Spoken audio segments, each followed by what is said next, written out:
ঢাকা শহরের বহু জায়গায় সন্ধ্যায় ছিনতাই হয়। আমি এতগুলো নেগেটিভ পজিটিভে কেন জড়াতে যাব? আমার বলে না যে সুখে খাইতে ভূতে কিলা। খুবই সাধারণ ধরনের নিরাপত্তা দিতে পারেন যে পুলিশ যদি যান বাঁচানোর জন্য আশ্রয় খোঁজে তাহলে আমরা সাধারণ মানুষ যাবো কোথায়? আইনের বাইরে কাজ করা ইজ ইটসেলফ এ ক্রাইম। এখন জামাতে ইসলামী যে ধরনের রাজনীতি করে, এখন এনসিপিও যদি এই একই রাজনীতি করে তাহলে মানুষ আর এনসিপিকে কেন নেবে?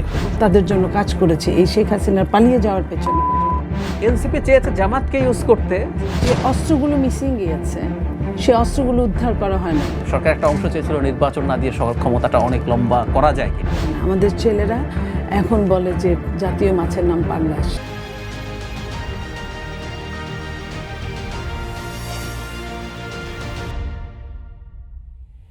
দর্শক, স্বাগত জানাই কালের কণ্ঠের নিয়মিত আয়োজন কালের সংলাপে। এই আলোচনায় আমরা রাজনীতি এবং সমসাময়িক বিষয় নিয়ে আলোচনা করে থাকি। আজও তার ব্যতিক্রম নয়।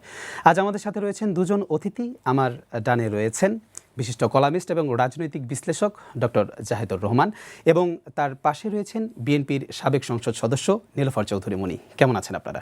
আলহামদুলিল্লাহ। আজ আমাদের প্রসঙ্গ নির্ধারণ করা হয়েছে ৭১ প্রশ্নে কোন দিকে এগোচ্ছে জামায়াত এবং সমসাময়িক রাজনৈতিক বিষয়। প্রথম প্রশ্ন রাখতে চাই নীলোফার চৌধুরী মনির কাছে। দেশের একটি জাতীয় দৈনিকে তারা তাদের অনুসন্ধানে দেখিয়েছেন প্রায় গণ অভ্যুত্থানে নিহত হয়নি এমন ৫২ জনের নামের তালিকা।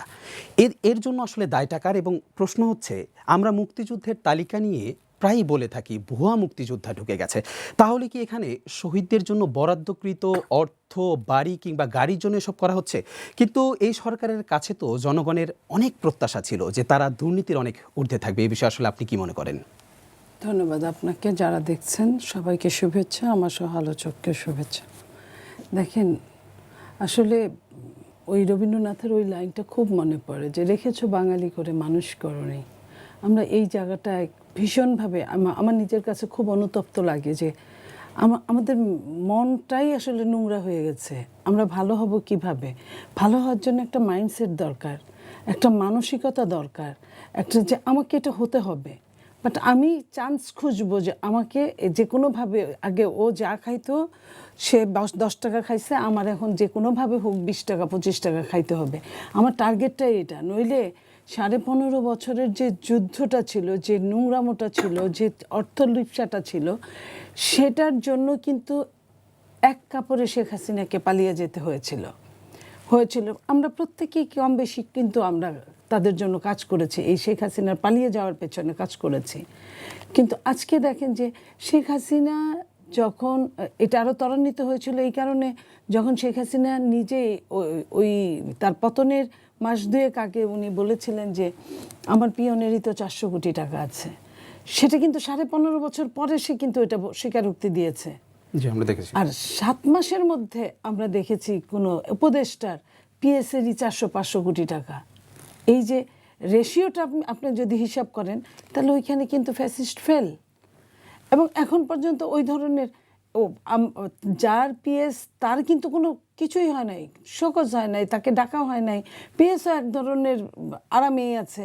তাহলে আপনার কথার সাথে আমিও একটু মেলাতে চাই। আপনার কথার প্রসঙ্গ ধরে যদি আমি বলি, তাহলে পরবর্তী নির্বাচনে যারা সরকার হবে সেখানেও এমন ঘটনা ঘটবে না? আপনি মাইন্ডসেট চেঞ্জ না করলে আমি বলতে পারবো না। আপনি যে কথাটা বলছিলেন আমি ওই জায়গায় আসি। 52 জনের যদি হিসাব মিলে এখনও কিন্তু শিওর না 2000 মারা গিয়েছে না 1200 মারা গিয়েছে না 1400। এক একজনের রিপোর্ট এক এক কথা বলে।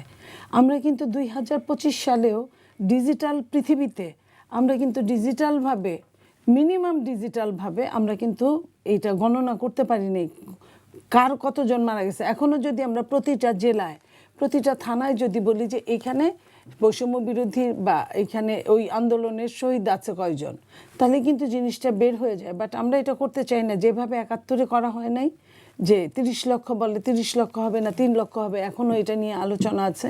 ঠিক একই জায়গায় এবং সুবিধার কথা বলছেন, তখনও মুক্তিযোদ্ধাদের নিয়ে বেশ কিছু লোক সুবিধা নিচ্ছে, মাসোহারা পাচ্ছে, এখনও এই সুবিধাগুলো নিচ্ছে। কে কারা এই সুবিধাগুলো নিচ্ছে এটা তলিয়ে দেখা উচিত। যেটা সরকার, এই সরকার কিছুই করে নাই। সরকার মবকে প্রকাশ্য খোলামেলাভাবে ছেড়ে দিয়েছে, যে যেভাবে মপ করে টিকে থাকতে পারে ওটার মতো। এটা অনেকটা ডিসকভারি চ্যানেলের মতো এখন হয়ে গেছে বাংলাদেশ, যে বড় তার ছোটটাকে খায়, তার ছোটটা তার ছোটটাকে খায়। এইভাবে খেতে খেতে আমরা জানি না যে আমরা কতক্ষণ টিকে থাকব। আমরা যুদ্ধের মধ্যে ছিলাম, যুদ্ধের মধ্যে আছি, আমরা জানি না আর কতদিন যুদ্ধের মধ্যে থাকতে হবে। সেই জায়গায় নতুন যারা আসবে তাদের যদি মেন্টালিটি ওরকম না থাকে, যেমন একটা দল আছে, আমি নাম নাই বলি, তারা বলে তারা সৎ থাকো, এই করো ওই করো, কিন্তু ঘুষের জায়গায় তারা তাদের যে লোকগুলো আছে, নিয়োগকৃত লোকগুলো আছে, যেখানে তারা সুবিধাগুলো দিয়েছে, এটা কিন্তু একটা প্রাতিষ্ঠানিকভাবে ঘুষ খাওয়া হয় সেখানে। আমি আপনাকে প্রমোশন দিলাম, আপনি যে চাকরি করেন, আপনি আমার মনে, আমি আপনার কাছ থেকে ঘুষ নিলাম না ওই প্রমোশনটা দেওয়ার ক্ষেত্রে, কিন্তু প্রতি মাসে আমি আপনার বেতন থেকে 5% থেকে 30% পর্যন্ত নিতে পারি, বা দেন। আপনি বাধ্য হয়ে দেন না, উইলিংলি দেন, এটা বড় কথা না, এটা একটা সিস্টেমে দাঁড়িয়ে গেছে। তাহলে এই যখন দেশে সিস্টেমটা এরকম দাঁড়িয়ে যায়, তখন আমরা সৎ হব কীভাবে চিন্তা করি। আপনার আমার এলাকা বহু বছর আগে একটা বিশেষ দলের লোক এসপি ছিল, প্রথমে খবর হলো এরকম যে উনি ঘুষ খান না, তো মোটামুটি নিম্ন শ্রেণীর লোকরা খুশি, মিডিল ক্লাস বা আপার মিডিল ক্লাস বললো যে উনি খান না, কত খান না। ঘটনাটা কিন্তু এই জায়গায়, ওনারা খান না, বা যে কেউ খান না, কতটা খান না। এই রাস্তাঘাটে বলে না যে অমুক তো টেম্পু স্ট্যান্ড থেকে চাঁদাবাজি করছে, অমুকখান থেকে, এটা তো খুব লোয়ার ক্লাসের চাঁদাবাজি। কিন্তু বড় জায়গায় যে বড় বড় ডিজাস্টার চাঁদাবাজি হয়ে গেছে, এটা নিয়ে কেউ কথা বলতে পারে না। কথা বলতে গেলে কি হয়, তাকে বিভিন্নভাবে ভয়ভীতি দেখানো হয়, তাকে সাইবার অ্যাটাক করা হয় চরমভাবে। এটা তো এইভাবে তো একটা দেশ চলতে পারে না। তাহলে এটাই কি আমরা চেয়েছিলাম? এই 15.5 বছর 16 বছরের আন্দোলন, আরও তার আগে 2 বছর 11-11 আন্দোলন, এগুলো সব কিছু মিলে এই একটা দেশ এত ধাক্কার পরেও যখন সোজা হতে পারলো না, এই দেশ কবে সোজা হবে আমি জানি না। তাহলে আপনার কথার প্রসঙ্গ ধরে যদি বলতে চাই, মাইন্ডসেটটা আসলে পরিবর্তন হবে কিভাবে? যেটা প্রশ্ন আছে, বিড়ালের গলায় ঘন্টাটা বাঁধবে কে? মাইন্ডসেটটা পরিবর্তন হবে আমি, আপনি, জাহিদ সাহেব, তিনজন যখন আমরা এক হব, যে এই জায়গায় আমরা কেউ কিছু না পাইতে পারি, কিন্তু আমাদের মেন্টালিটি থাকবে ওইখানে যে 10,000 টাকা আছে, এই 10,000 টাকা অক্ষত থাকবে। আমরা ওটা যদি উড়েও চলে যায়, পুড়ে যায়, হারিয়ে যায়, আমরা ওর দিকে তাকাবো না। এটা হচ্ছে মাইন্ডসেট। আমরা এটার সদ্ব্যবহার করব, যার কাছে এই টাকাটা পড়ুক, আমরা সেটা সদ্ব্যবহার করব। এটা হলো মাইন্ডসেট।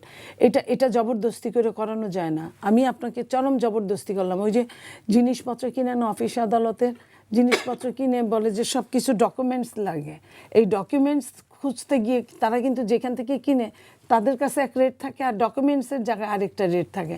তাহলে এখানে মাইন্ডসেট আপনি গা বাঁচতে, আপনার লুম বাঁচতে গাও জ্বর হয়ে যাওয়ার মতো হবে, কিন্তু কাজ কিছুই হবে না।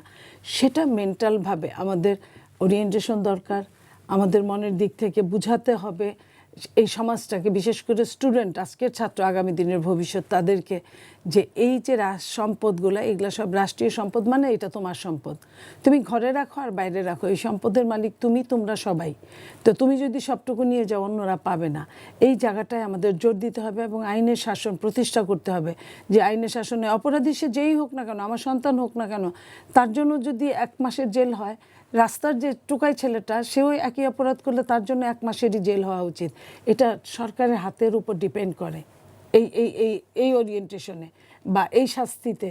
সরকারও মাইন্ডসেট কিছুটা চেঞ্জ করতে পারে, রাজনৈতিক দলদের নিয়ে বসলে এটার উপর একদম জোর প্রচারণা চালিয়ে রাজনৈতিক নেতাদের ছাড়া কিছুই হবে না। আমি আপনি যাই বলি না কেন, দেশটা তাদের হাতে একসময় ছেড়ে দিতে হবে।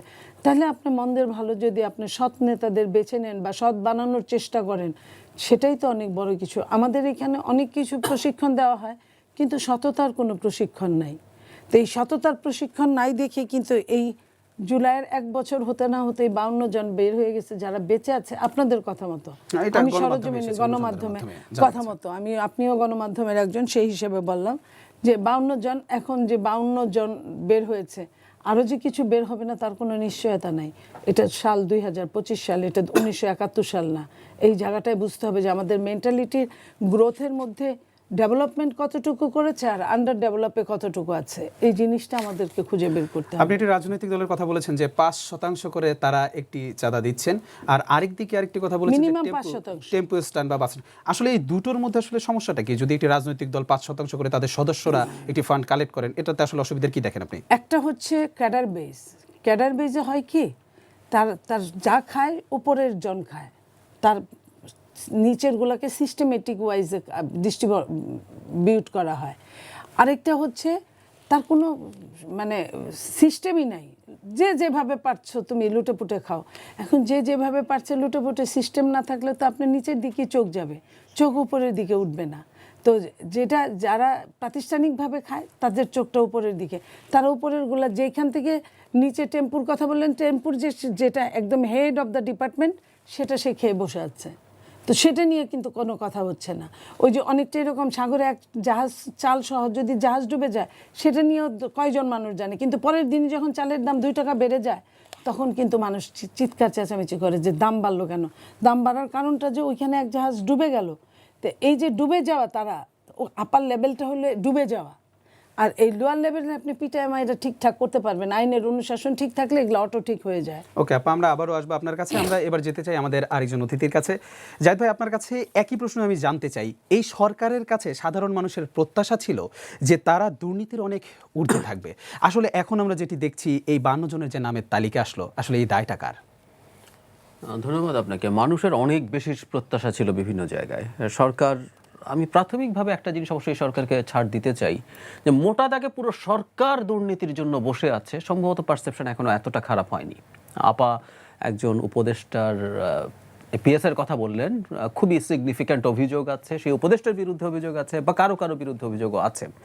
সরকারের মূল সমস্যা হচ্ছে, সরকার বলতে আমরা যদি কেন্দ্রে যারা আছেন, মানে উপদেষ্টা পরিষদের কথা বলছি, তারা দুর্নীতি রোধ করতে পারছেন না, ব্যবস্থা নিতে পারছেন, এবং ক্ষেত্র বিশেষে দুর্নীতি নাকি আগের চাইতে বেড়েছে, বিশেষ করে সরকারি কর্মকর্তাদের। এই কথা আমি ব্যবসায়ীদের কাছে শুনি। তারা আগে বিভিন্ন জায়গায় যখন যেতেন, একদম প্রায় সবাই ইনভেরিয়েবলি একই কথা বলেন, কারণ হলো এই সরকার যেহেতু দুর্বল, এই সরকার যেহেতু পদক্ষেপ নেয় না, এগুলো আগের চাইতে অনেক বেড়ে গেছে। এখন প্রশ্ন হচ্ছে কেন নিচ্ছে না? যেমন ধরুন এই মাত্রই চাঁদাবাজির আলাপ আসলো, বিশেষ করে আমি নাম তুলেই বলছি, বিএনপির গ্রাসরুটের বিরুদ্ধে এই অভিযোগটা আছে এবং বিএনপি বেশ খানিকটা স্বীকার করে, বিএনপি স্বীকার করে অনেকে বহিষ্কারও করেছে। স্ট্যান্ড ভিত্তিক বিভিন্ন চাঁদাবাজির কথা আমরা আছে, এবং কিন্তু বিএনপি রেকগনাইজ করে তাদেরকে বহিষ্কারও করছে। কিন্তু আমার প্রশ্ন অন্য জায়গায়। দেখবেন ন্যারেটিভটা কিভাবে তৈরি হয়। মানে ধরে নিলাম বিএনপি সবাই চাঁদাবাজি করবে, বিএনপি মূলত চাঁদাবাজি ধরে নিলাম কাগজে কলমে, কিন্তু আমরা দেশে একটা সরকার রাখি কেন? আমি প্রায় বলি সরকার আমরা পুষি, কিন্তু বিরাট টাকা দিয়ে পুষি। বাংলাদেশ সরকারের অপারেটিং কস্ট, মানে দুটো বাজেটে তো দুটো পার্ট, একটা হলো ডেভেলপমেন্ট বাজেট, একটা অপারেটিং বাজেট। মানে সরকার চালানোর খরচ হচ্ছে 5 থেকে 5.5 লক্ষ কোটি টাকা। এটা মেজর, এর অর্ধেকও না কিন্তু ডেভেলপমেন্ট বাজেট 2 লাখ কোটি টাকা। আমি সরকার পুষি ট্যাক্সের টাকায় 5.5 লক্ষ কোটি টাকা দিয়ে। এবং 5 আগস্ট পরবর্তী সময়ে কোনোদিন কারো, আমাদের অনেক মানুষের কিন্তু দেশের অর্থনীতি ভালো না, আমাদের সংকট বাড়ছে, আমরা টিসিবি লাইনে নিচে ট্রাকে নিচ্ছি, পেছনে আবার লাইন দিচ্ছি, কিন্তু কারো কোনো বেতন কমেছে, কারো বেতন বন্ধ ছিল, তাদের ঘুষও ছিল। তো তারা কেন, আমি বলছি কাগজে কলমে যদি চাঁদাবাজি হয় বা অন্যান্য জায়গায় সমস্যা হয়, সেটা তারা ঠেকাতে কেন যান না? আমি তো ওনাকে রাখছি এই জন্য। সো সরকারের ক্ষেত্রে আমি মনে করি যে এটাই তো আসলে আমাদের সাধারণ মানুষের প্রত্যাশার জায়গা, সরকারের কাছে তো একদম প্রত্যাশার জায়গা। একদম তাই। সরকার এই পদক্ষেপগুলো নিয়েছেন, এর মধ্যে নানান তত্ত্ব আছে। সরকার এক অর্থে সরকার অন্তর্নিহিতভাবেই দুর্বল বোধ করছে, এবং এর মধ্যে আমি যোগ করতে চাই, তাহলে এই যে এই পদক্ষেপগুলো না নেওয়াতে কি আমরা বলতে পারি না যে আসলে সরকার সেই জায়গাটিতে দুর্বল, কিংবা সরকার সেই জায়গাটিতে এখানে আবার ব্যর্থ? একটা পলিটিক্যাল খেলারও আলাপ আছে, আমি সেই জায়গায় আসছি। সরকারের রিল্যাক্টেন্সটা খেয়াল করেন, এই জন্য মনে হতে পারে যে সরকার ইচ্ছাকৃতভাবে এটা করছে। একজন স্বরাষ্ট্র উপদেষ্টা আছেন, শুনি উনি ভালো মানুষ, উনি আবার কৃষিমন্ত্রীও, কৃষি উপদেষ্টাও, মানে উনি স্বরাষ্ট্র পাচ্ছেন না, উনি আবার কৃষিরও উপদেষ্টা। যাই হোক, যদি পরিস্থিতি যা হয় এসব ক্ষেত্রে, বা মব বিভিন্ন জায়গায় বাজার ভাঙা নানান ঘটনা ঘটছে, সরকার যদি মনে করতো যে এটা তারা করতে চান, তাহলে অ্যাটলিস্ট ওনাকে পরিবর্তন, ধরলাম ওনাকে অন্য একটা ক্যাবিনেট দিক, এখানে ক্যাবিনেটের আরেকজনকে আনুক, বা বাইরে থেকে কেউ একজনকে দিক, তাতে আমরা বুঝতাম যে সরকার রেকগনাইজ করছে এটা ভালো চলছে না। কিন্তু দেখবেন কিচ্ছু করা হচ্ছে না। তাহলে এখন যে তত্ত্বটা মাথায় আসছে সেটা কি জানেন? এই আলাপটা পলিটিক্যাল ফিল্ডে অলরেডি বেশ কিছুদিন থেকে ফিসফাস হচ্ছে, এটা এখন মোটামুটি প্রকাশ্যেই বলছেন। তাহলে কি ব্যাপারটা এরকম যে একটা দলকে এই ধরনের অনিয়মে জড়াতে দেয়া হলো, তুমি জড়াও, তোমার বদনাম হোক, তাতে ইলেকশনে তার উপরে একটা নেগেটিভ প্রভাব পড়ুক। কারণ বিএনপি বহিষ্কার করে চিঠিতে বলছে এদের বিরুদ্ধে আইনগত ব্যবস্থা নেওয়া হোক, এটা বলা হচ্ছে, বলছেন তারা। আমি খুবই ইন্টারেস্টিং, বিএনপির একজন নেতার সাথে একবার একটা টক শোতে উনি একটা কেসের কথা বললেন, যেখানে ঢাকা থেকে মামলা করার জন্য একটা দল গিয়েছিলেন, তার মধ্যে উনি ছিলেন। ওই মামলাও থানা নেয় নাই, মানে বিএনপির বিরুদ্ধে মামলা, ওখানে একটা ক্রাইমের বড় একটা ক্রাইম, সম্ভবত হত্যাকাণ্ড বা এরকম কিছু একটা ছিল। সেই মামলাও বলছে যে ভুক্তভোগী মামলা না করলে মামলা তারা নেবেন না, অথচ সরকার তো নিজে মামলা করতে পারে যদি ভুক্তভোগী না করে। সো এই কারণে এই আলাপটা আসছে, কারণ সরকার যেহেতু এগুলো ঠেকানো, সরকার বদনাম হওয়ার পরে সরকার ঠেকাতে চাইছে না, তার মানে তো অন্য কোনো খেলা থাকতে পারে। কারণ সরকারের উপরে, সরকারের ভেতরে প্রচুর মানে বিএনপির সাথে কম্পিট করছে জামায়াতে ইসলামী, প্রচুর জামায়াতের প্রভাব আছে, জামায়াতের লোকজন আছে। যদি বিএনপি খারাপ করে নির্বাচনে, তো অনিবার্যভাবে জামায়াতের ফলাফল ভালো হবে। সো এটা আমরা উড়িয়ে দিতে চাই না। তাহলে কি বলতে পারেন যে আরেকটি রাজনৈতিক দল এই বিষয়ে মদত দিচ্ছে যে এই ধরনের ঘটনা ঘটুক? হ্যাঁ, এটা তার সুবিধা। তো আপনি সবসময় একটা ঘটনার বেনিফিশিয়ারি যদি দেখেন, তাহলে বুঝবেন এটার সাথে কে কে জড়িত থাকতে পারে। বাংলাদেশে বিএনপি যত বদনামের ভাগীদার হবে, যত বিএনপির সমস্যা হবে, তত অনিবার্যভাবেই, কারণ যেহেতু আওয়ামী লীগ মাঠে নাই, আর আওয়ামী লীগ মাঠে থাকলেও ভোটটা তার দিকে এবার যেত না, ভোট মূলত তার দিকে যাওয়ার সম্ভাবনা বাড়বে। কারণ প্রত্যেক দলের কোর সাপোর্টার্স আছে, এর বাইরে একটা বিরাট অংশ আসে আসলে আমাদের ফ্লোটিং ভোটার বলি, এরা আসলে পরিস্থিতি অনুযায়ী সিদ্ধান্ত নেয়। বান্ডেল থাকলে প্রতি সেনমানিতে টাকা বাঁচবে। বিকাশ সেনমানি বান্ডিল কিনে জিতুন প্রতি লেনদেনে। সো ওই ভোটারের একটা বিরাট অংশ ট্রানজিশন হতে পারে। জি, ধন্যবাদ। আমরা আবারও যেতে চাই নীলুফার চৌধুরী মনির কাছে। আপনি একটু বলবেন যে আগামী নির্বাচন এবং সংস্কার ইস্যুতে জামায়াতে ইসলামী এবং এনসিপির মধ্যে এক ধরনের কিন্তু ঐকমত্য দেখা গিয়েছিল, কিন্তু সম্প্রতি সময়ে তাদের সম্পর্কের মধ্যে একটি টানাপোড়েন বা দূরত্ব কিন্তু লক্ষ্য করা গেছে। বিশেষ করে জুলাই সনদ বাস্তবায়ন এবং পিআর পদ্ধতিতে সংসদ নির্বাচন সহ বিভিন্ন দাবিতে জামায়াত, এনসিপি, খেলাফত এবং ইসলামী আন্দোলন সহ 8টি দলের যুগপৎ আন্দোলনের কথাও ছিল। কিন্তু প্রশ্ন আসে, গত সোমবার ইসলামী আন্দোলন, খেলাফত মজলিস সহ 4টি দলের সাথে জামাত ইসলামী যুগপৎ আন্দোলন কর্মসূচি ঘোষণা করলেও সেখানে নেই এনসিপি। আসলে এর কারণ কি হতে পারে? এর কারণ আসলে ইলেকশন যত এগিয়ে আসছে, ইলেকশন নিয়ে তত রকম আরও তাড়াহুড়া হচ্ছে, এক একজন এক এক হিসাব করছে, হিসাবে যদি না মিলে তাহলে তারা কাউকে বর্জন করছে, কারো দিকে ঝুঁকছে।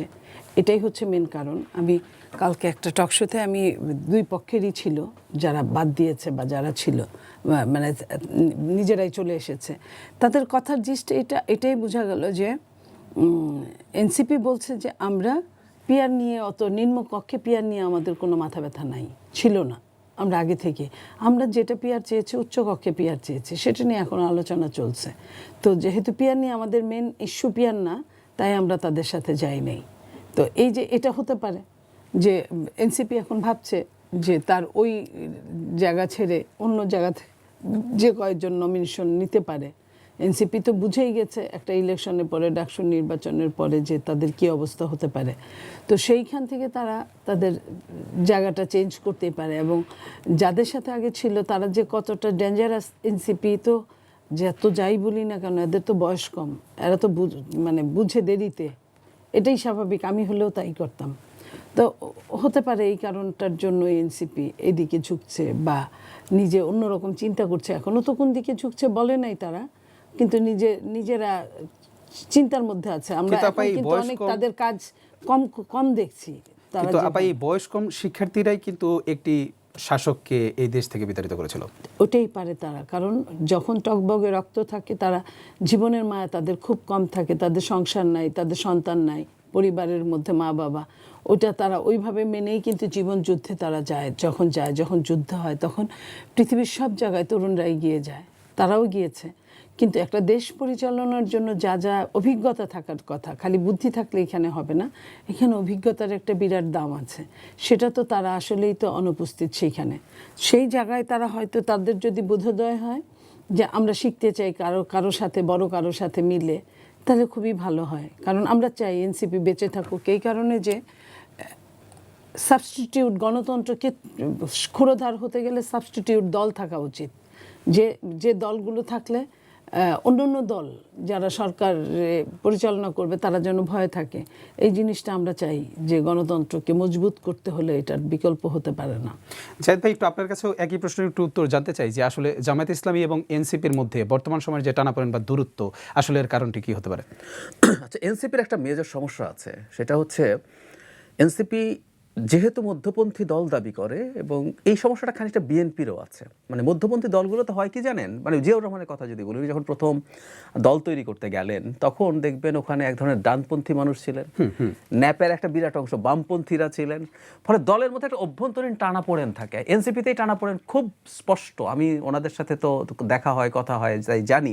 এবং আপনার নিশ্চয়ই মনে থাকবে, এক্স শিবির বলে একটা অংশ বেরিয়েই গেছেন, তারা নতুন দল তৈরি করেছেন, কারণ তারা এনসিপিতে খুব সুবিধা করতে পারছিলেন না। এর বাইরেও এখনও আগে শিবির করেছে বা অন্য ঘরানার ডানপন্থার লোকজন আছে এবং বামপন্থার লোকজনও আছে। এখন এই একটা ফাইট চলে যে এখন জামাতের সাথে সম্পর্ক কতটুকু রাখবে, কিভাবে রাখবে। আমি মনে করি এটাই প্রধান ইস্যু। গতকাল এনসিপির একজন নেতা আমার সাথে ছিলেন একটা টক শোতে, তিনি বলছেন বিএনপি তো জামাতের সাথে ছিল, তাতে তো সমস্যা হয়নি। তখন আমি তাকে যে কথাটা বলেছিলাম সেটা এখানে একটু বলতে চাই। আমি বলেছিলাম বিএনপি ওখানে মেইন পার্টি, জামাত তার মাইনর পার্টনার হয়ে গেছে। সুতরাং বিএনপির যে চরিত্র একটা মধ্যপন্থী দল, সেটা কিন্তু নষ্ট হয় নাই। ও বিএনপির টার্মসে তার সাথে এসছে, ওই জোটের যে ম্যানিফেস্টো সেটা মেনে এসছে। এনসিপি যদি জামাতের সাথে বা অন্যদের সাথে যায়, খেয়াল করুন আরও 4টা কিন্তু ইসলামী দল আছে তার সাথে, তার মানে এনসিপি কিন্তু জামাতের মাইনর পার্টনার হচ্ছে।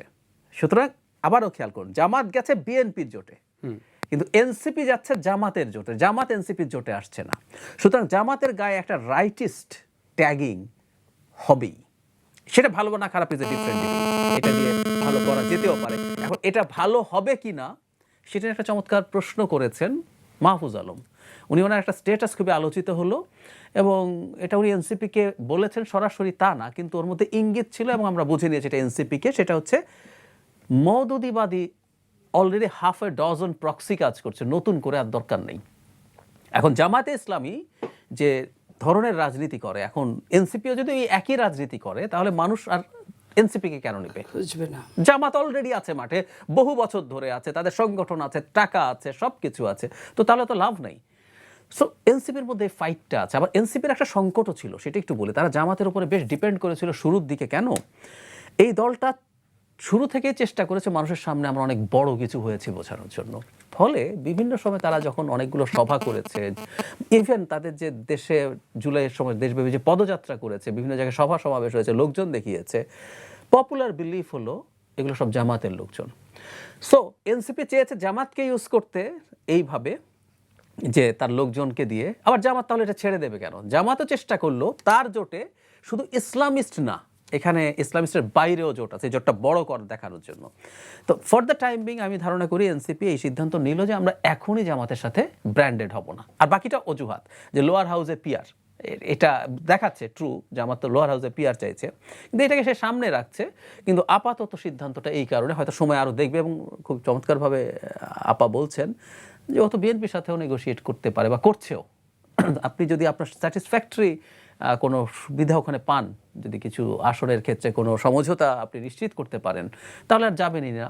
আর যদি না হয় তাহলে হয়তো যাবেন কিনা ভাববে। সব পথ খোলা রাখার জন্য এটা হয়েছে। কারণ জামায়াত এটাকে যুগপথ, এক ধরনের আন্দোলন, এটাকে এক নির্বাচনের মোর্চায় পরিণত হতে পারে, এই ধরনের আলাপ জামায়াত আনার চেষ্টা করছে। জি, এবার আমরা একটু যেতে চাই নীলুফা চৌধুরী মনি আপার কাছে। একটু আপু বলবেন যে ৭১ সালের মহান মুক্তিযুদ্ধের পর এই প্রথম জামাত সমর্থিত কোনো সংগঠন শহীদ বধ্যভূমি স্মৃতিসৌধে গেল, এটা কি কোনো রাজনৈতিক কৌশল নাকি অনুশোচনা?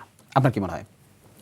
দেখেন, যদি অনুশোচনা হতো তাহলে তাদের সিনিয়ররা যেত, যদি অনুশোচনা হতো তাহলে ৫ই আগস্টের পরেই তারা যেতেন, তাহলে কিন্তু বলতেন না। কিছুদিন আগেও তারা বলেছেন যে একদিন মুক্তিযোদ্ধারা বুঝবে যে তারা ভুল করে যুদ্ধে গিয়েছিল। এই যে এই কথাটা, এটা কিন্তু অনেক বড় একটা গালি, জঘন্যতা। এটা একটা দেশ স্বাধীন হলো, তাহলে মুক্তিযোদ্ধারা ভুল বুঝেছিল।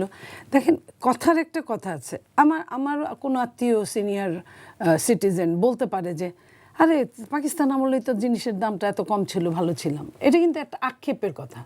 এটার মানে কিন্তু এই না যে সে এই দেশটাকে চায় নাই, সে চেয়েছে, সে যুদ্ধ করেছে, কিন্তু যখন ওটার সাথে মিলায় যে ওই সময়টা কতটা ছিল, তখন যেমন আমরা এখন কোনো ক্ষেত্রে যখন এই যে ৩০০-৪০০ কোটি টাকা যখন একটা উপদেষ্টার পিএস নিয়ে গেল, তখন আমরা কিন্তু বলছিলাম যে তার চেয়ে তো এটা আগেরটাই ভালো ছিল। 15.5 বছরে 400 কোটি বা 1000 কোটি বা 1500 কোটি, তা এইরকম কথা।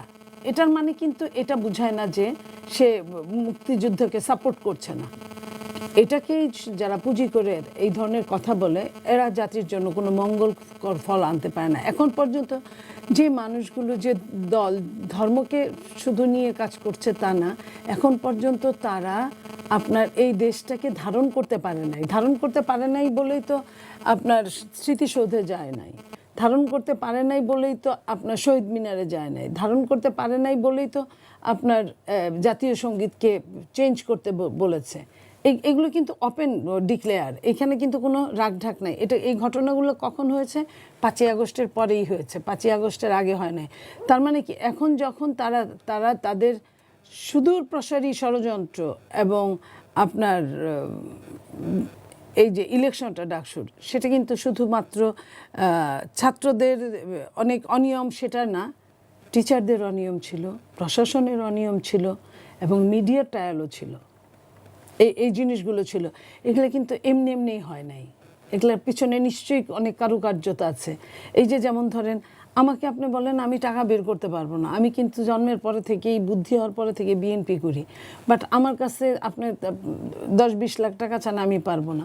কিন্তু আপনি তাদের কাছে 10-20 কোটি টাকা চান, তারা মুহূর্তের মধ্যে বের করে দিতে পারবে। কারণ তাদের ওই যেটা বলছিলাম যে এই যে পার্সেন্টেজ আকারে যে চাঁদাটা আসে, সেই চাঁদাটা দিয়ে তারা অনেক কিছু করতে পারে, অনেক কিছু করে। নইলে ছাত্রদের ইলেকশনে ছাত্রের বাবা মা যদি টেকনাফ, তেঁতুলিয়ার, রিয়া থাকে, সেইখানে গিয়ে তার প্রবলেম সলভ করে দেওয়া, তার একটা ভ্যান কিনে দেওয়া, তার একটা মামলা থেকে রিলিজ করায় দেওয়া, তার পাশের বাড়ির সঙ্গে জায়গা জমি নিয়ে কুন্দল, সেইখানে মিটমাট করা, এগুলা কিন্তু তাহলে করতো না।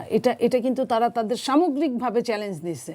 আর আমরা কিন্তু ছাত্রদের ব্যাপার, একটা ক্লাস ক্যাপ্টেনের ব্যাপার, হ্যাঁ এটাও সত্যি গুরুত্বপূর্ণ জায়গা, আমরা তাদের উপরই ছেড়ে দিয়েছি। আপনাকে দেখেন, বিএনপি শেষ দিনের পরেও একদিন টাইম বাড়িয়ে নিয়ে কিন্তু নমিনেশন জমা দিয়েছে।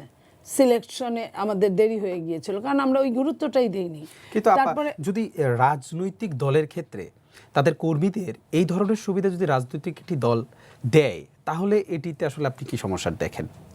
দেখেন, এটা সমস্যা একদিক থেকে যদি আপনি মনে করেন আমার কাছে যা আছে আমি সব আপনারে দিয়ে দিলাম, সরকার রাষ্ট্র কিছু বলতে পারে না, করতে পারে না, আমি আমার সন্তানদের সবাইকে ঠকিয়ে আপনাকে দিয়ে দিয়েছি, কিছু করতে পারে না। কিন্তু তার মানে কি এটা নৈতিক? আমাকে কি সমাজের 5টা লোক আঙ্গুল তুলে কথা বলবে না যে যেখানে তার দেওয়া দরকার সেখানে দেয় নাই? যেখানে এটা একটা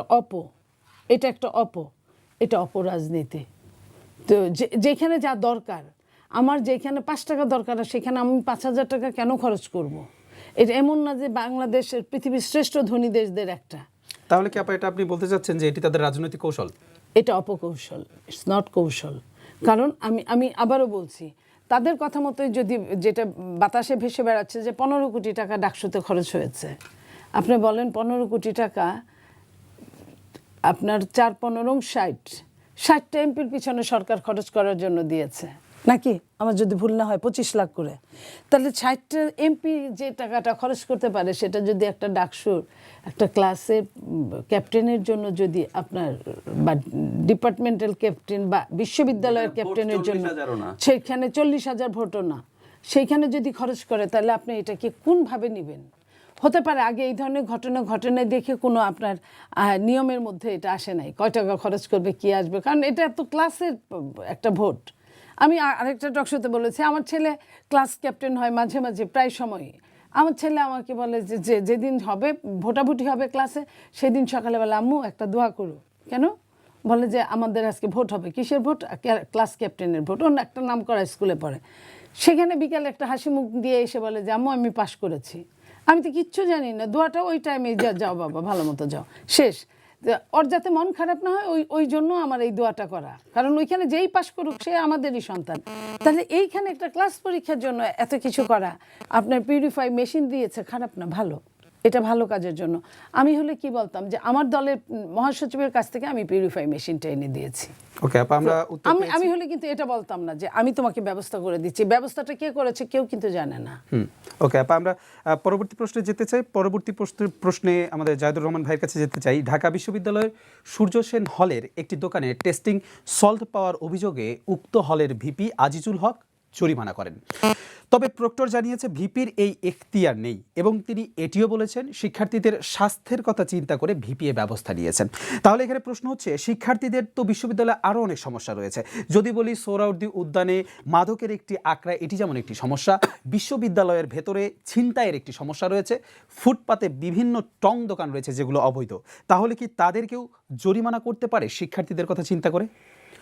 কোনোভাবেই পারে না, ভয়ঙ্করতম অপরাধেও পারে না। মানে আমাদের কয়েকটা জিনিস বুঝতে হবে। মানে এখন হয়েছে কি, আমাদের দেশে তো অনেক মানুষ আমরা এইভাবে গভীরভাবে ভাবি না। এই দেশে যখন রাষ্ট্র বা সরকার ধরে ধরে মানুষ তুলে নিয়ে গিয়ে মেরে ফেলতো, বিশেষ করে প্রথম বিএনপি সরকার 2001-06 সময়, তখন ট্রুলি জেনুইনলি ক্রিমিনালদেরকে হত্যা করা হতো। বান্ডেল থাকলে প্রতি সেনমানিতে টাকা বাঁচবে। বিকাশ সেনমানি বান্ডিল কিনে জিতুন প্রতি লেনদেনে। পরে এটা পলিটিক্যাল অ্যাক্টিভিস্ট থেকে শুরু করে অনেক কিছু হয়েছে। ওই প্রথম যখন শুরু, আর স্পষ্ট মনে পড়ে মানুষ কীভাবে সেলিব্রেট করতো, যেহেতু ও অপরাধী এবং চিহ্নিত অপরাধী, মানুষ সত্যিই জানে অপরাধী, এবং সেই এলাকায় মিষ্টি বিতরণ, মিছিল, আনন্দ মিছিল এগুলো হতো। তখনও আমরা যারা এটার বিরুদ্ধে কথা বলতাম, আমি দেখতাম যে অনেক ব্যাকল্যাশ পেয়েছি। মানে মানুষের একটা প্রবণতা আছে, একটা অনিয়ম যদি থাকে, সেখানে এসে কেউ যদি কিছু করে সেটা তার জন্য যদি তাকে সুবিধা দেয়, সে প্রাথমিকভাবে মেনে নেয়। কিন্তু সেই ক্রস ফায়ার কোন জায়গায় গিয়ে ঠেকলো আমরা কিন্তু দেখলাম। আপনি এরপর জাস্ট পলিটিক্যাল অ্যাক্টিভিস্ট, আপনার পছন্দ হচ্ছে না, বা আপনি প্রাইভেট প্র্যাকটিস, নারায়ণগঞ্জের 7 খুন তো পলিটিক্যাল মার্ডারও না। ওখানকার ওই যে এক মন্ত্রীর জামাতা ছিলেন মিলিটারিতে, তিনি টাকা নিয়ে ব্যক্তিগতভাবে খুন করেছিল। মানে আমি চাইলে এখন আমার যদি যোগাযোগ থাকে এবং টাকা থাকে, আমি ভাড়া করে আপনাকে খুন করাবো এবার। সো কোন জায়গায় চলে গেছে, এটাই হচ্ছে মেইন প্রবলেম। আপনি যখন আইনের বাইরে কাজ করেন, আইনের বাইরে কোনো ভালো কাজ নেই, ফুল স্টপ। এবং আইনের বাইরে কাজ করা ইজ ইটসেলফ এ ক্রাইম। ওই ভিপিকে আবার জনগণের কল্যাণ বলে কেন? বলতে হবে উনি বেআইনি কাজ করেছেন। এটাই হচ্ছে আমাদের এখনকার প্রশাসনগুলোর প্রবলেম। প্রশাসনগুলো এখন নৈতিক বা জেনুইন কথাটা বলতে পারছেন না। আপনি আইনি পথের বাইরে গিয়ে যদি কোনো ভালো কাজ করেন, সেটা ইটসেলফ বেআইনি, এর মধ্যে কোনো এদিক সেদিক নেই। আমি একটু যোগ করি, আওয়ামী লীগ যখন রাস্তায় বসে থাকতো, বিএনপি যখন মুভমেন্ট করছে 22 সালে 23 সালে, তারা লাঠিসোঁটা নিয়ে মোড়ে মোড়ে বসে থাকতো। তো তারা বলতো কি, বিএনপি নাশকতা করবে, সেটা ঠেকানোর জন্য আমরা আছি। আওয়ামী লীগের লোকজনকে টকশোতেই চ্যালেঞ্জ করতাম, পরে কিন্তু ওখান থেকে সরে গেছে ওই বক্তব্য থেকে। সেটা হচ্ছে, আপনাকে দায়িত্ব কে দিয়েছে? দেশে পুলিশ আছে, প্রয়োজনে বিজিবি আসবে, দরকারে মিলিটারি নামবে, এই দায়িত্ব আপনাকে দেয়নি। সুতরাং আপনি যখনই করতে গেছে এই কাজটাই বেআইনি। তো ঠিক একইভাবে কোনো কাজই তারা করবেন না। তারা সর্বোচ্চ যেটা করতে পারেন, এই জিনিসগুলো, আবারও কথা, এই জিনিসগুলো চেক করতে পারেন কিনা, সেটাও আইনে আছে কিনা। ডাকসুর যে আইন, তাদের যে ক্ষমতার যে তালিকা আছে, এর মধ্যে যদি না থাকে, জরিমানা দূরে থাকুক, উনি চেকও করতে পারবেন কিনা, সেটাও যদি আইনে লেখা না থাকে, উনি চেক করতে পারবেন না। উনি সর্বোচ্চ যেটা করতে পারেন, উনি প্রশাসনের কাছে বলতে পারেন, যেখানে অবৈধ দোকান আছে আপনারা ব্যবস্থা নিন, এখানে মাদক আছে আপনারা ব্যবস্থা নিন। এরকমভাবে প্রশাসনকে বলতে পারেন। তার হলে যদি কোনো সমস্যা হয়, তিনি সেই প্রশাসনকে জানাতে পারেন এখানে এই ব্যবস্থা নেওয়া দরকার আছে। তিনি তার জন্য নির্ধারিত যে চৌহদ্দি আছে, পেরিমিটার আছে, পরিসীমা আছে, এর বাইরে যাবেন না। আমরা পেয়েছি। আমরা এবার যেতে চাই নীলুফার চৌধুরী মনির কাছে। গতকাল হেফাজত ইসলামের আমির শাহ মুহিবুল্লাহ বাবুনগরী বলেছেন, জামাত যদি ক্ষমতায় আসে তাহলে কৌমি, দেওবন্দি এবং সুন্নিয়াত মাদ্রাসার অস্তিত্ব রাখবেন না। আসলে কি তাই মনে করেন কিনা আপনি? দেখেন, তাদের সঙ্গে যে দ্বন্দ্বটা ছিল আগে থেকে, একজন আরেকজনের ছায়াকে কেটে ফেলতো, হিন্দুদেরকে মেনে নিত বা অন্য ধর্মাবলম্বীদেরকেও মেনে নিত, এদেরকে নিত না। তো এখন এটা হচ্ছে, কিন্তু জামাত তার আগের জায়গা থেকে অনেকটা সরে এসেছে। এখন তারা ইসলামিক যে জোটগুলো করার চেষ্টা করছে, এবং যাদের সাথে তাদের কাটাকাটি সম্পর্ক ছিল, তারাও দেখেছি কিছুদিন আগে যে একই সুরে কথা বলছে। তাদের মঞ্চে তারা যাচ্ছে, ওদের মঞ্চে তারা যাচ্ছে। এখন হেফাজতে ইসলাম হঠাৎ হঠাৎ যায়, হঠাৎ হঠাৎ যাচ্ছে না। হঠাৎ হঠাৎ বিবেকের চেতনা উদ্রেক হলে একরকম কথা বলছে, আবার যখন তাদের অন্য চেতনা আসছে তখন আরেক রকম কথা বলছে। এটার জন্য আমাদের ওয়েট অ্যান্ড সি, আমাদের অপেক্ষা করা এবং দেখা ছাড়া কিছু নাই, আমরা দেখতে থাকি। তাহলে কি মনে করেন যে আসলে কি তারা সেটি করবে কিনা, বা আপনার ব্যক্তিগত বললাম যেটা, যে আমরা দেখতে থাকি, এটাই বরং ভালো। আচ্ছা, এবার যেতে চাই জাহিদ ভাইয়ের কাছে, যে 5 আগস্টের পরে দেশে যে শব্দটি সব থেকে বেশি মানুষের মুখে শোনা গেছে বা আলোচিত শব্দ, মব। এই মব সন্ত্রাস আমরা দেখতে পাচ্ছি এবং আমাদের চারদিকে ঘটছে, এবং এখন অনেক জেলা শহরেও এটির একটি কিন্তু একেবারে নগ্ন রূপ দেখা দিয়েছে। এমন বিভিন্ন আমরা ঘটনা দেখেছি যে মাজার ভাঙার ঘটনা, এমনকি বিনোদন পার্কও এর বাইরে যায় নাই, তারাও রেহাই পায়নি। এবং এ বিষয়ে কিন্তু গতকাল বাম দলগুলো বলেছে যে অন্তর্বর্তী সরকার না চাইলে মব সন্ত্রাসের ঘটনাগুলো ঘটতে পারত না। এ বিষয়ে আপনার মতামত জানতে চাই, কিন্তু তার আগে শুনতে চাই যে আসলে যে ঘটনাগুলো ঘটছে, আমরা সব ঘটনাকে মব বলছি, আসলে সব ঘটনা মব কিনা। এবং দ্বিতীয় বিষয় হচ্ছে যে সরকার না চাইলে মব সন্ত্রাসের ঘটনা ঘটতে পারতো কিনা। খুবই ভালো প্রশ্ন। সেটা হচ্ছে সব ঘটনায় মব কিনা, উত্তর হচ্ছে সব ঘটনা মব না। আজ মবের সংজ্ঞাটা এরকম, এটা একটা স্পন্টেনিয়াস আনঅর্গানাইজড একটা ফোর্স যারা এই ধরনের ভ্যান্ডালিজম করে, মানে এটা স্পন্টেনিয়াস হতে হয়। যেমন টিপিক্যাল একটা মবের উদাহরণ দিয়ে, আমাদের ঐতিহাসিকভাবে এটা আছে। একজন ছিনতাইকারী ধরা পড়লো, হঠাৎ করে ওখানে বহু মানুষ একত্র হয়ে গেল, তারা পিটিয়ে একটা ছিনতাইকারীকে হত্যা করে ফেললো। এটা টিপিক্যাল মব। কোনো একটা জায়গায় অন্য কোনো একটা ঘটনা ঘটলো, মানুষ দেখলো, তার কাছে ঠিক মনে হলো, সে গিয়ে একত্র হয়ে কিছু একটা করলো। আমাদের দুটো ঘটনা আছে, অনেক জায়গায় তো ব্যানার নিয়েই যায়, আপনি দেখবেন। এটাকে আমরা মব বলছি, এটা আসলে মব না। যখন আপনি একটা স্পেসিফিক ব্যানার নিয়ে যান, আপনার পরিচয় দিয়ে যান, তখন এটা কোনোভাবে, এটা অন্যায় হতে পারে, এটা বেআইনি হতে পারে, কিন্তু এটা মব না। কিন্তু আমাদের একটা আরেক নতুন ঘটনা ঘটছে, এটা পৃথিবীর ইতিহাসে নতুন, আমি সেটা বলবো। মব তৈরি করা হচ্ছে, একটু খেয়াল করি, মব কিন্তু তৈরি করা হয় না, মব তৈরি হয়, কিন্তু একটা নতুন ফেনোমেনন তৈরি হয়েছে, মব তৈরি করা হয়। মাহফুজ আলম তার যে স্ট্যাটাসটার কথা, তার নিচে লিখেছেন মব, ওখানে একজন একটা স্ক্রিনশট শেয়ার করেছেন যে তোমাকে মবের মাধ্যমে এটা করব। এখন মব তার মানে কি? মব কি আপনার নিয়ন্ত্রণের জিনিস? আমাদের একটা নতুন ঘটনা ঘটছে, আমি কিছু লোকজনকে পাঠাবো প্ল্যান করে, সে ওখানে গিয়ে মবের মতো আচরণ করবে, তার কিন্তু কোনো ব্যানার নাই, তার কোনো পরিচয় নাই। এক নতুন জিনিস আমাদের দেশে হচ্ছে, যেটাকে দেখতে মব দেখা যাবে, কিন্তু এটা আসলে মব না, এটা ভেতর থেকে কেউ পরিকল্পনা করে ঘটনাটা ঘটাচ্ছে। সো এটাও প্রচুর ঘটেছে। এখন আমি সরকার সাহায্য এটা আমি বলছি না, সরকার গিয়ে বলছে ওখানে এগুলো করো, কিন্তু যে সরকার এগুলোর বিরুদ্ধে ব্যবস্থা নেয় না, সেটাকে সাহায্য করাই বলে আমি মনে করি। সরকার বিশেষ করে একটা শ্রেণীর মবের বিরুদ্ধে ব্যবস্থা নেয়। এই যে আপনি যেটা বিনোদন পার্ক ভাঙা, মাজার ভাঙা, নারীদের ফুটবল খেলা বন্ধ করা, নারীরা শোরুম উদ্বোধন করবেন সেটা বন্ধ করা, মেলা, গানের অনুষ্ঠান, বাউল গান বন্ধ করা, এগুলো প্রত্যেকটা একটা স্পেসিফিক জনগোষ্ঠী করার চেষ্টা করেছে, তারা ইসলামকে সামনে রেখে করার চেষ্টা করেছে, তৌহিদি জনতা এই ধরনের ব্যানার দিয়ে করার চেষ্টা করেছে। সরকার এদের বিরুদ্ধে ব্যবস্থা নেয়নি।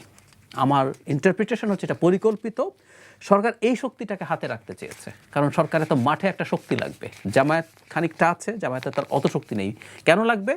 এখন না, আগে তাদের প্ল্যান ছিল। সরকার একটা অংশ চেয়েছিল নির্বাচন না দিয়ে ক্ষমতাটা অনেক লম্বা করা যায় কিনা।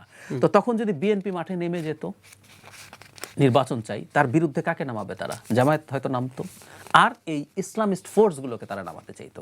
খেয়াল করবেন, আওয়ামী লীগ নিষিদ্ধের সময় কিন্তু জামাতের সাথে এরকম প্রচুর ইসলামিস্ট ফোর্স, অন্যান্য দল বা সংগঠন করে, তারা ঠিক রাজনৈতিক দলের লোক না, তারাও শাহবাগে এসে সেই শাহবাগ ব্লকেট করেছে। সেই কারণে সরকার পরিকল্পিতভাবে মবের বিরুদ্ধে ব্যবস্থা নিতে যায়নি। আমি ওদেরকে আর অসন্তুষ্ট করব না। তাহলে আপনার কথা ধরে যদি বলি, তাহলে এই শক্তিকে হাতে রাখার জন্য সরকার কোনো ব্যবস্থা নিচ্ছে না। জি, আমি তাই মনে করি। ওকে, ধন্যবাদ আপনাকে। আমরা এবার একটু প্রশ্নে যেতে চাই নীলুফা চৌধুরী মনির কাছে, যে গতকালকে ফরিদপুরের ভাঙ্গায় একটি ঘটনা দেখেছেন, বিক্ষুব্ধ জনতা তাদের কাছে কিন্তু প্রশাসন একেবারে অসহায় হয়ে পড়েছিল, এবং আমরা গতকালকের ঘটনায় দেখেছি যে সেখানে থানা এবং উপজেলা পরিষদে ভাঙচুর এবং হামলা চালানো হয়, এবং এক পর্যায়ে সেখানে কিন্তু কিছু সাংবাদিকের ওপরেও হামলা চালানো হয়, তাদের মোবাইল ফোন কেড়ে নেওয়া হয়, তারা অগ্নিসংযোগের ঘটনা ঘটান। এক পর্যায়ে থানায় হামলা এবং ভাঙচুর করার সময় অগ্নিসংযোগের ঘটনা ঘটলে সেখান থেকে পুলিশ তাদের যে ব্যবস্থা সেটি সামলাতে ব্যর্থ হয়, এবং তারা তখন কিন্তু দৌড়ে গিয়ে মসজিদে আশ্রয় নেয়। এখন এখানে প্রশ্ন হচ্ছে যে পুলিশ যদি যান বাঁচানোর জন্য আশ্রয় খোঁজে, তাহলে আমরা সাধারণ মানুষ যাব কোথায়? এটা তো আপনি বলে ফেলেছেন, আমার আর বলার কি আছে। পুলিশ যে অবস্থায় এখন আছে, ট্রমাটাইজ 1 বছর যাবত, এটা পুলিশ ছাড়া এই দেশের চলবেও না। পুলিশ জনগণের সেবক, জনগণের বন্ধু, এই জায়গাটাই আমরা বুঝাতে পারি না, না পুলিশকে না জনগণকে।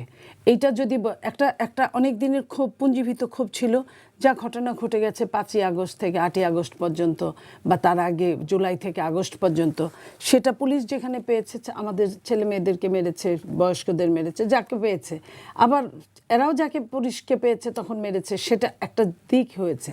কিন্তু এখন যদি সরকার পুলিশকে যদি এই ট্রমা থেকে উদ্ধার না করে, এবং কিছু যদি আইন কানুনের যদি আপনার প্রত্যেকটা জনগণকে বোঝানোর জন্য মাইকিং মানে টেলিভিশন, রেডিও এইসবের মাধ্যমে, পত্রপত্রিকার মাধ্যমে যদি না বোঝানো হয় পুলিশের কতটুকু দায়িত্ব কর্তব্য এবং জনগণের পুলিশের প্রতি কতটুকু দায়িত্ব কর্তব্য না জানলে সামনে নির্বাচন, যে পুলিশ একটা জেলাতে প্রিপারেশন নিয়ে গিয়ে যা সামলাতে পারে না একটা জেলার একটা কাজে, সেই পুলিশ আপনার একটা জেলাতে নইলেও 5,000 বুথ থাকবে, সেন্টার থাকবে, সেইখানে কিভাবে আপনার পারবে? সমস্ত বাংলাদেশে একদিনে ইলেকশন হবে, সেইখানে এই গুটি কয়েক পুলিশ কি কাজ করবে? এবং তারা যেহেতু নিজেরাই ভীত, এবং সবচেয়ে আরও অবাক যেটা সেটা হলো যে অস্ত্রগুলো মিসিং গিয়েছে সে অস্ত্রগুলো উদ্ধার করা হয় নাই।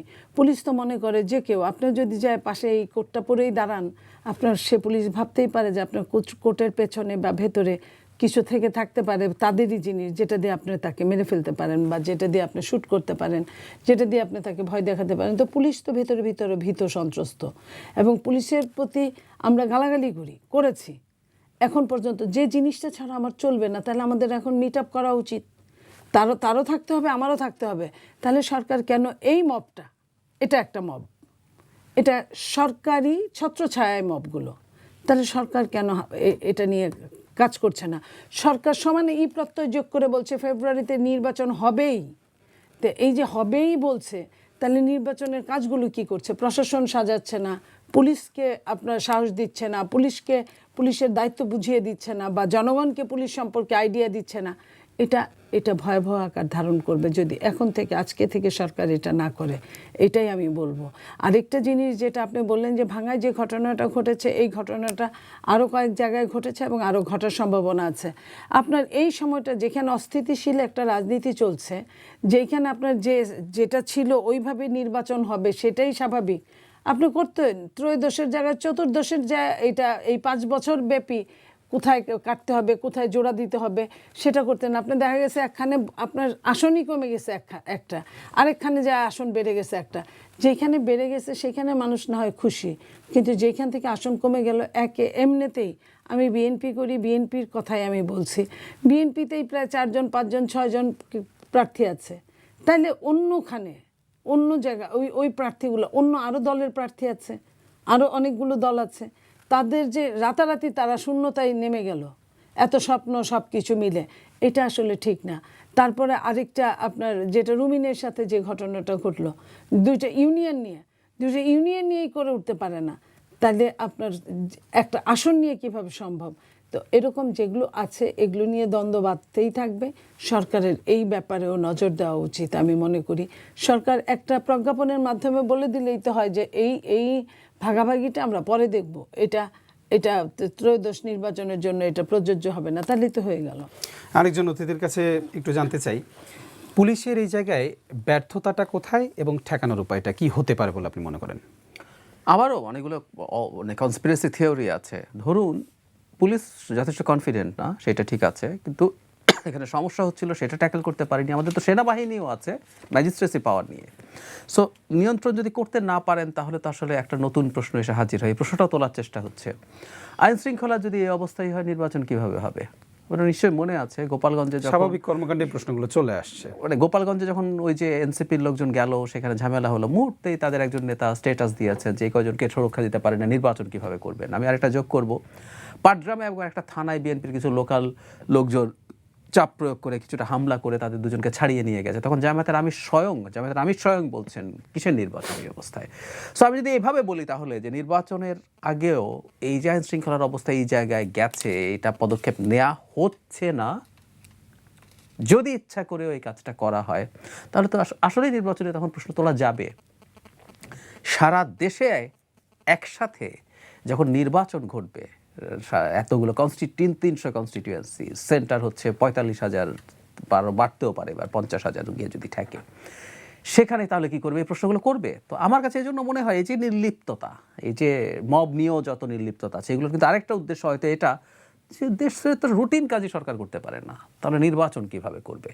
এটাও একটা নতুন ফেনোমেনন তৈরি হয়েছে এবং এটাও ভাঙার ঘটনা কিন্তু তাদের রুটিন যে ওয়ার্ক একদম রুটিন, সেটার মধ্যেই কিন্তু পড়ে এবং এই বিষয়ে কিন্তু প্রশ্ন তৈরি হচ্ছে। আচ্ছা, আপা একটা কথা বলেছেন যে এই ধরনের যে ঘটনাগুলো ঘটে চলেছে বা ঘটনাগুলো হচ্ছে, তাহলে সরকার যে ঘটনা নিয়ে সমস্যা, সেই ঘটনাকে সাময়িক সময়ের জন্য স্থগিত, আবার এমনটি কিন্তু বলেছেন যে সাময়িক সময়ের জন্য স্থগিত করা বা এটাকে পরবর্তীতে বিবেচনার জন্য, তো সেই জায়গাটাতে আসলে আপনি কি আপনার সাথে একমত হবেন কিনা? আমি একেবারেই একমত, শতভাগ একমত। মানে আপনি খুবই সাধারণ ধরনের নিরাপত্তা দিতে পারেন না। আর ঢাকা শহরের বহু জায়গায় সন্ধ্যায় ছিনতাই হয়। কিছুদিন আগে দিনের বেলার একটা ছিনতাই আমাদের সামনে এসেছিল, মানে এসব ঘটনা ঘটছে। সেই আপনি আসলে এটা নিয়ে যে ব্যাকল্যাশ হবে, এটা এখন না, এটা ট্রেডিশনালি হয়েছে। এবং ভালো শুধু যে ছিনতাই হচ্ছে সাধারণ মানুষের, তেমন না, সংবাদকর্মীরা কাজ করছেন সে সময়ও তাদের সাথে ছিনতাইয়ের ঘটনা ঘটেছে। আমরা কিছু ফোন নিয়ে চলে গেছে লাইভ চলাকালীন সময় আমাদেরই এক সহকর্মী। একদম একদম। সো এসবই করতে পারছেন না তখন, হ্যাঁ, ডিলিমিটেশন ইজ ইম্পর্টেন্ট। এটা হলো, আমি ওই যে নির্বাচন ব্যবস্থা সংস্কার কমিশনে ছিলাম, আমরা এগুলো নিয়ে কাজ করতে গেছি। কারণ হলো ডেমোগ্রাফিক চেঞ্জ হয়ে যায়। আপনি একটা সিটে বা অনেক দিন থেকে বাংলাদেশে কিন্তু অদ্ভুত ঘটনা আছে, একটা তথ্য দিই দর্শকদের উদ্দেশ্যে। 2 লাখের কিছু বেশি ভোটার নিয়ে বাংলাদেশে সিট আছে, বাংলাদেশে 7 লাখ ভোটার আছে, এরকম সিটও আছে। সো মোটা দাগে আমাদের 3.5 থেকে 4 লাখের মতো একটা সংখ্যা। এই জিনিসটার জন্য মাঝে মাঝে আপনি কিছু ঠিকঠাক করতে হবে, কিন্তু আপনি এবার সামলাতে পারবেন না। আপনার পরিস্থিতি এই খারাপে এই রিস্ক নেওয়াই উচিত হয়নি। যেহেতু নেওয়া হয়েছে, আমিও মনে করি এটা থেকে সরে আসলেই এই কেওসটা থামানো যাবে। পরে একটা নির্বাচিত সরকার আসুক, তখন নির্বাচন কমিশন সময় নিয়ে, খালি নির্বাচনের আগে আগে কেন 5 বছর ধরে এগুলো করতে থাকেন, হিয়ারিং হইতে থাকুক, ধীরে ধীরে হুট হাট করে একদিনে এতগুলোকে দরকার নাই তো। হিয়ারিং চলতে থাকুক 5 বছর ধরে, পরের ইলেকশনের আগে এগুলো ঠিক হোক, এটাই তো হইতে পারতো। যে আমরা কিন্তু দেখেছি যে ফরিদপুরের ভাঙ্গায় কিন্তু দফায় দফায় এই আন্দোলন চলছে, সড়ক অবরোধ সহ বিভিন্ন আমরা দেখেছি। 21 জেলার সাথে যোগাযোগ স্থাপন বন্ধ হয়ে গিয়েছিল এর আগেও বিক্ষোভে। তো যেই জিনিসটি নিয়ে সমস্যা, মূলত 2টি ইউনিয়ন বিভক্তির যে বিষয়টি, আসনের মধ্যে বিভক্তিকরণের, তো আসলে এই সমস্যাটি কি খুবই বড়, যেটি এই মুহূর্তে থামানো সম্ভব নয়? এটা খুবই বড় হচ্ছে প্রার্থীদের জন্য। যে আপা রাজনীতি করেন কনস্টিটিউশন, উনি অনেক ভালো জানবেন, কিন্তু আমি ধারণা করতে পারি। এই জন্য বলছি এটা আগে হয়ে যাওয়া দরকার। হয় কি, একজন মানুষ তার এলাকাকে টার্গেট করে, যিনি নমিনেশন চান, নির্বাচন, উনি এলাকাকে টার্গেট করে অনেক কাজ করেন, পরিশ্রম করেন, ওখানকার লোকজনের পাশে থাকেন, তার বিপদে আপদে দাঁড়ান, তার জন্য নানান কিছুর ব্যবস্থা করেন। ওর চাকরি লাগবে, ঢাকায় চিকিৎসা নিতে এসছে, আমি দেখেছি, it's very tough job. So ওই কাজটা যখন আপনি করলেন, এরপর দেখলেন যে ওই একটা অংশ আপনার সাথে নাই, অন্য জায়গায় চলে গেছে। বা আরেকটা ঘটনা ঘটে, প্রত্যেকটা কনস্টিটিউয়েন্সির কিন্তু উপজেলা বা ইউনিয়ন ভিত্তিক ভোট ব্যাংক আছে। একটা কনস্টিটিউয়েন্সিতে পুরোটাতে হয়তো আপনার অত সমর্থন নেই, কোনো একটা অংশে বেশি সমর্থন আছে। এখন বেশি সমর্থনেরটা যদি, মানে মার্কার কথা বলছি, এখানে ধানের শীষের সমর্থক বেশি, ধরুন 2টো উপজেলা, এর মধ্যে ধানের শীষের সমর্থক ওই উপজেলায় বেশি, এই উপজেলায় তুলনায় কম, কিন্তু যোগ দিলে আমি জিতে যাব। কিন্তু ওই উপজেলাটা যদি এদিকে চলে গেল, সো ব্যক্তিগত পর্যায়ে কিন্তু এটা খুবই ম্যাটার করে। তাহলে আপনার কথা ধরে একটি প্রশ্ন আপনাকে আবারও করতে চাই, সেটি হচ্ছে যে শুধুমাত্র কি বিক্ষুব্ধ জনতা, আন্দোলন কি বিক্ষুব্ধ জনতার হচ্ছে, নাকি এর পেছনে কোনো রাজনৈতিক এজেন্ডাও থাকতে পারে? এজেন্ডা মানে হচ্ছে এখানে আসলে প্রার্থীরা আছেন, সোজা সাপটা কথা। এটার মূল সাফারার কিন্তু জনগণের চাইতে প্রার্থীরা, তারা এটার সাথে আছেন, তারা এটাকে কেউ যেমন ধরো এই যে রুমিন ফারহানার কথা বলা হলো, বিএনপির তো ওনার সংঘাত কার সাথে হয়েছে? আরেকজন বিএনপি, ঝামেলা হয়েছে মূলত এনসিপির সাথে পরে, কিন্তু ওনার শুনানির ফাইট কেটে করছিলেন, তার 5 সিটের যেখান থেকে উনি আনতে চাইছেন 3টা, উনি আবার ছাড়তে, উনিও বিএনপির পটেনশিয়াল ক্যান্ডিডেট। তো প্রত্যেকেই আসলে এর পেছনে তারাই আছেন। আপনি কি এই বিষয়টির সাথে একমত হবেন কিনা জায়েদ ভাইয়ের সাথে? অবশ্যই। দেখেন, এইখানে একটা জিনিস, যে এখানে সাফার করবে প্রার্থীরা, কারণ প্রার্থী অনেক বছর যাবৎ মেন্টাল একটা সম্পর্ক আছে ওই জায়গাগুলোর সাথে। সেই সম্পর্কটা হঠাৎ করে আপনি জানেন যে এখানে আমি কয়টা ভোট পাবো, এখানে পাবো না, এটা আমার ফরে আছে। কিছু প্রার্থী আছে তাদের হয়তো ভালো লাগবে যারা ওই জায়গাতে কম ভোট পাবে, যদি তার এন্টি পার্টির বেশি ভোট থাকে। কিন্তু এই পাশে ওই পাশে 2 পাশেই কিন্তু নেগেটিভ পজিটিভ আছে। আমি এতগুলো নেগেটিভ পজিটিভে কেন জড়াতে যাব? আমার বলে না যে সুখে খাইতে ভূতে কিলায়। আপাতত আমি তো ইন্টারিম গভর্নমেন্ট, আমার তো এই ভূতে কিলানের কারণ নাই। আমি কেন মানুষের সঙ্গে চিমটি দিয়ে ঝগড়া বাঁধাবো? এটা এক ধরনের চিমটি দিয়ে এই মুহূর্তে ঝগড়া বাঁধানো। একে তো সময় নাই, 2 হলো গিয়ে আইন শৃঙ্খলার চরম খারাপ অবস্থা, 3 প্রশাসন আগের গোলায় জেকে বসে আছে, এগুলা বড় বড় প্রবলেমগুলো আছে। 4 অস্ত্র উদ্ধার হয় নাই, 5 আপনার নিজেদের মধ্যে কেওয়া যাচ্ছে, বাইরের তাদের মধ্যে কেওয়া যাচ্ছে, 6 আপনার যারা একসাথে বহু বছর ছিল তারা ডিভাইডেড হয়ে গেছে। এই এতগুলো সমস্যা, বড় বড় সমস্যার পরে যদি আপনি আবার চেঞ্জের একটা ব্যাপার নিয়ে আসেন, চেঞ্জ বেশিরভাগ লোকের ক্ষতি, বেশিরভাগ প্রার্থীর ক্ষতি। সে তো একটা মাইন্ডসেট নিয়ে এই পর্যন্ত আসছে, হঠাৎ করে আপনার মাইন্ডসেট চেঞ্জ করে দিলেন, তাহলে তো হবে না। এখন যদি আপনি 11th আওয়ারে এসে বলেন যে ওখানে যেতে তো 300 টাকার খরচা লাগে, ওখানে কি মানুষ ভোট দিবে? বাংলাদেশে মানুষ ভোটের এত বিশ্বাসী, মানুষ 300-500 টাকার যে ভাত পায় না সেও হিসাব করে না, মনে করেন যাই আমার ভোটটা দিয়ে আসি, ভোর সকাল থেকে লাইন ধরে বসে থাকে। সেই জায়গায় আমি মনে করি হ্যাঁ এটা ইকোনমিক্যাল প্রবলেম, সময়গত প্রবলেম, এটা টাইম আছে। এটা এই 11th আওয়ারে এত বড় দেশের ডিজাস্টারের পরে এটা এই মুহূর্তে সময়। তাহলে কি আপনার কথার রেশ ধরে কি বলা যায় যে এটা বিক্ষুব্ধ জনতার কর্মকাণ্ড নয়, বিক্ষুব্ধ প্রার্থীর কর্মকাণ্ড? প্রার্থীর সাথেই তো জনতা ওতপ্রোতে জড়িত, প্রার্থীর সাথেই জড়িত। সো এইখানে লাভ লস হচ্ছে প্রার্থীর পাশাপাশি ওই জনতারও, কারণ জনতা মাইন্ডসেট করছে আমার এমপি হবে এই লোক। এখন আপনি পুরা রেডিক্যাল চেঞ্জ, আরেকটা লোক যাকে মেন্টালি সে ওইভাবে অ্যাডজাস্ট না, চিনলেও নামে চিনে, ওইভাবে সেও তাকে চেনে না, সেও তাকে চেনে না। একটা চেনা পরিচয়ের ব্যাপার হতেও কিন্তু 2-4-5 বছর লাগে। তো সেইখানে জনগণেরও লাভ আছে, লস আছে, প্রার্থীর তো লাভ লস আছেই, দুইজনেরই লাভ লস আছে। ওকে আপা, আমরা এবার একটু জাহিদ ভাইয়ের কাছে যেতে চাই। যে কিছুক্ষণ আগে বলেছিলেন যে মবের যে ঘটনাটা, যেটি অন্তর্বর্তী সরকার, আপনার কথার আলোকে যদি বলতে চাই যে অন্তর্বর্তী সরকার সেই জায়গাটিতে কিছু জায়গায় ছাড় দিচ্ছেন, কিছু জনগোষ্ঠীকে ছাড় দিচ্ছেন, তাহলে দেশে যে চুরি ছিনতাই কিংবা পাল্টা ধাওয়ার যে ঘটনাগুলো এবং মাত্রাতিরিক্তভাবে যে ঘটনাগুলো বেড়ে গেছে, আমরা বিভিন্ন গণমাধ্যমের বরাত দিয়ে দেখেছি, তাহলে এই সবগুলো রুখে অপরাধের দিকে মনোযোগ না দিয়ে সরকার আসলে কি নিয়ে ব্যস্ত আছে এখন মনে করেন আপনি? সরকার, প্রথম কথা হচ্ছে আমি অনেকবার বলেছি সরকারটা সাইজও ছোট। এই যে একজন আমরা ধরে নিলাম যে উনি ভালো কাজ করছেন, তো ওনার কাছে আবার কৃষি মন্ত্রণালয় একটা বিরাট মন্ত্রণালয়, কি দরকার ছিল? আমি প্রথম দিকে বহুবার ডক্টর ইউনূস যদি 50টা উপদেষ্টা নিয়ে 50 জন উপদেষ্টা নিয়ে দেশটাকে ভালো চালাতেন, আমরা কি না করতাম? একজন উপদেষ্টার পেছনে সরকারি সুযোগ সুবিধা বেতন সহ গ্রসলি 5 লাখ টাকার মতো খরচ হয়।